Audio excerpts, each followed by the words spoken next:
Ардана Талғатқызы, сізге қай тілде жауап берген? Қазақстан Республикасының бюджеттік кодексіне сәйкес бюджеттік процесс дегеніміз не? Қазақстан Республикасының бюджет кодексіне сәйкес бюджеттік процесс дегеніміз барлық бюджетке байланысты іс-шаралардың жүргізілу процесі болып табылады. Яғни ол дегеніміз бюджеттік шығыстар мен кірістердің заңнамалығын, олардың негізділігін сипаттайтын процессті айтамыз.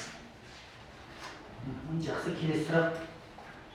Бюджет шығыстары қандай түрлерге бөлінеді? Сондай-ақ олардың әрқайсысы бойынша анықтама беріңізші. Бюджет шығыстары яғни негізгі және де базалық шығыстар болып бөлінеді. Негізгі дегеніміз ол мекеменің негізгі шығыстары болып табылады. Яғни оларға мысалы әкімшілік шығыстар жатқызуға болады, және де әкімшілік шығыстар мекеменің басқа да қызметіне байланысты негізгі шығыстар жатқызамыз. Және де жаңа бастамашылықтарға арналған шығыстар бар. Яғни ол дегеніміз қызмет барысында жаңадан туындайтын шығыстарды айтамыз. Бастамашылық шығыстар деп айтылады. Келесі. Бюджеттік өтінім нені қамтиды? Бюджеттік өтінім, яғни бюджеттік бағдарламалар әкімшілерімен құрылады.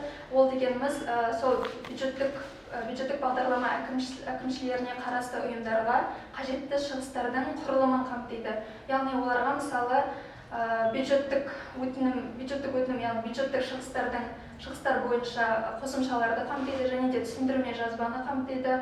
Одан кейін ведомстволық ұйымдардың шекті штат сандары жазылған қосымшаларды қамтиды.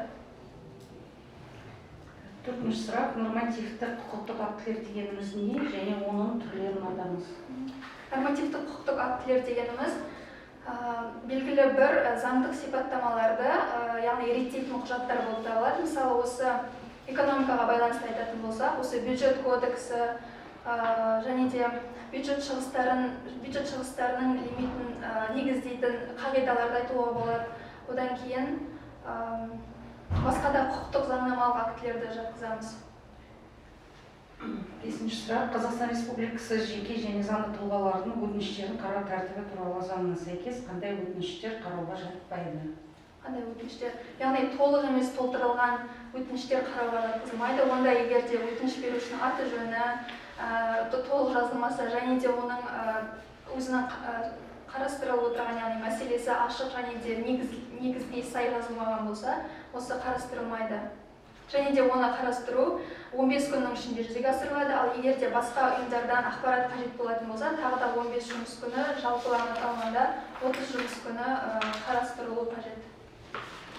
Құрметті үміткер, сіздер конкурс комиссиясының маңыздылық туралы қатысқаныңызға рахмет. Комиссия шешімі шешім шыққан күннен бастап 2 жұмыс күні шақырылады.